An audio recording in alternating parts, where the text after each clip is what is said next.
اعوذ باللہ من الشیطان الرجیم بسم اللہ الرحمن الرحیم مولاي صلی وسلم دائما ابدا قال اللہ تعالیٰ فی القرآن المجید شہر رمضان الذی انزل فیہ القرآن۔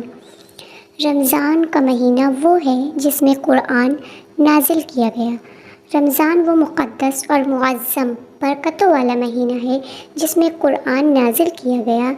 ماہ رمضان کی عظمت کو اللہ تبارک و تعالیٰ نے قرآن کے حوالے سے بیان کیا ہے، یعنی قرآن چونکہ اللہ کا کلام ہے، اللہ کا کلام اللہ کی صفت ہے۔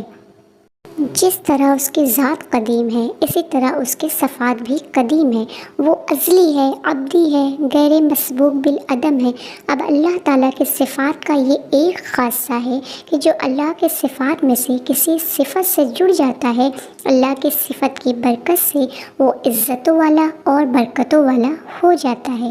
اللہ کے کلام سے کیونکہ نسبت پیدا ہو گئی، اس مہینے کے لحاظ سے اس کی برکات یہ ٹھہری کہ اس میں اگر کوئی بندہ نفل پڑھے تو فرض کے برابر اجر ہوگا اور ایک فرض 70 فرض کے برابر ہوگا۔ پھر اس کے روزے کے بارے میں حکم ہوا کہ ایھا الذین آمنوا کتب علیکم الصیام، اے ایمان والو تم پر روزہ فرض کیا گیا جیسا ان پر فرض ہوا تھا جو تم سے پہلے ہوئے، تاکہ تم گناہوں سے بچو۔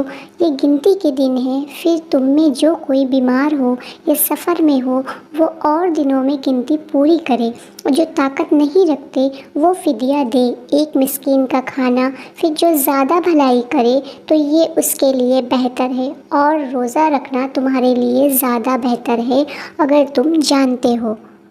حدیث کی روشنی میں رمضان المبارک کے 3 حصے کیے گئے ہیں، ایک رحمت کا عشرہ، دوسرا مغفرت کا عشرہ، تیسرا جہنم سے آزادی کا عشرہ۔ تو اس کا حوالہ بھی قرآن سے ہے، یعنی رحمت کا عشرہ تو یوں کہا گیا کہ اللہ کی رحمت سے کبھی مایوس نہ ہونا، اور مغفرت کا یوں کہا گیا کہ اپنے رب کی مغفرت کی طرف دوڑ لگا دو، اور جہنم سے آزادی کا اشارہ یوں ہے کہ اپنے آپ کو اور اپنے اہل خانہ کو جہنم کی آگ سے بچاؤ۔ یہ بھی رمضان المبارک کے 3 عشروں میں پائی جانے والی ان برکات اور انعامات کی طرف اشارہ قرآن کے اندر موجود ہے۔ اللہ تعالیٰ علیہ وسلم فرماتے ہیں کہ جس شخص نے رمضان کے روزے رکھے ایمان اور احتساب کے ساتھ، اس کے گناہ معاف کر دیے جائیں گے۔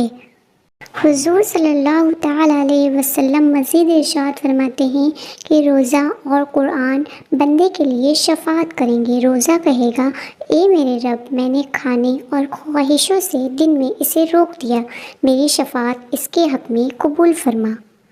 اور قرآن کہے گا اے میرے رب، میں نے اسے رات میں سونے سے باز رکھا، میری شفاعت اس کے حق میں قبول فرما۔ دونوں کی شفاعتیں قبول ہوگی۔